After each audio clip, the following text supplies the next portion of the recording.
বর্তমানে যে পার্লামেন্ট চলছে এটা নিয়ে কিছু কথা বলা দরকার। পার্লামেন্ট সম্পর্কে যদি কথা বলতে যাই তাহলে আমার অধিকার খুব কম, আমি তো এমপি না। যারা এমপি তারা বললে ভালো হয়। যারা আমরা বাইরে আছি অর্থাৎ সাধারণ মানুষ, আমাদের এই যে পার্লামেন্টটা তৈরি হলো এ সম্পর্কে কিছু বক্তব্য থাকতেই পারে। সেটি হচ্ছে যে একটা বিপ্লবের পরে, বড় ধরনের একটা আত্মত্যাগের পরে যে পার্লামেন্টটা হলো, তার কাছ থেকে জনগণের যে এক্সপেকটেশন সেটা হিউজ, বিপুল।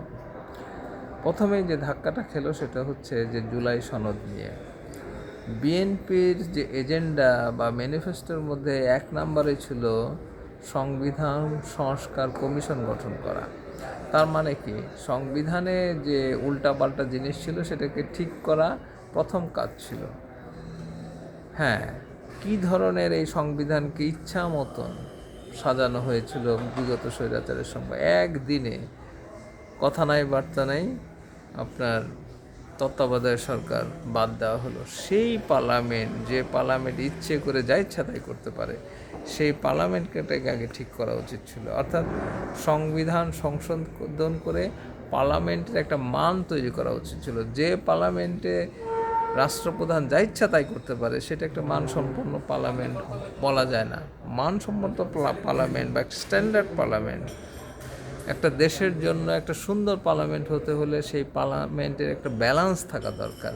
স্পিকারের ক্ষমতা, প্রেসিডেন্টের ক্ষমতা, পার্লামেন্টের এমপিদের ক্ষমতা, এগুলোই তো ঠিক নাই।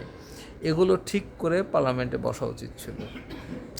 জুলাই সনদের যে স্পিরিট, সেই স্পিরিটটা প্রথমেই গুরুত্ব না দেওয়াতে যেটা হতে পারে, 1 নাম্বার, যারা স্বৈরাচার পক্ষের লোক আছে তো কিছু, তারা উৎসাহ পাচ্ছে। তারা ভাবছে যে আমরা যে ধরনের দেশ চালিয়েছি, আমাদের আরেক ভাই, খালাতো ভাই আসছে, আমরা এক সময় মিলেমিশে একটা কিছু করে ফেলবো। এই যে তাদের সাহসটা পাচ্ছে, সোশ্যাল মিডিয়াতে কিন্তু তার আমরা লক্ষণ দেখছি। সোশ্যাল মিডিয়া কিন্তু একটা গুরুত্বপূর্ণ বিষয়। যারা মনে করছে যে বিএনপি আওয়ামী লীগের বি টিম, এর ফলে 3টা ক্ষতি হচ্ছে। একটা হচ্ছে স্বৈরাচারের যে নির্যাতন, সেই নির্যাতনকে অস্বীকার করা হচ্ছে। 2 নাম্বার হচ্ছে পার্লামেন্টের যে ওয়েট, গুরুত্ব, সেটাকে কমানো হচ্ছে।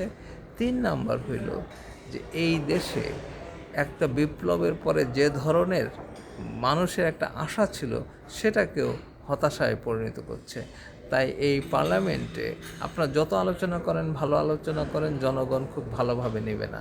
যত দেশ নিয়ে উন্নয়নের কথা বলেন, এলাকার রাস্তাঘাট নিয়ে কথা বলেন, জনগণ ভালোভাবে নেবে না। জুলাই সনদটাকে কি করলেন, এটি মানুষ তাকিয়ে আছে। এই দিকে খেয়াল করা দরকার আপনাদের।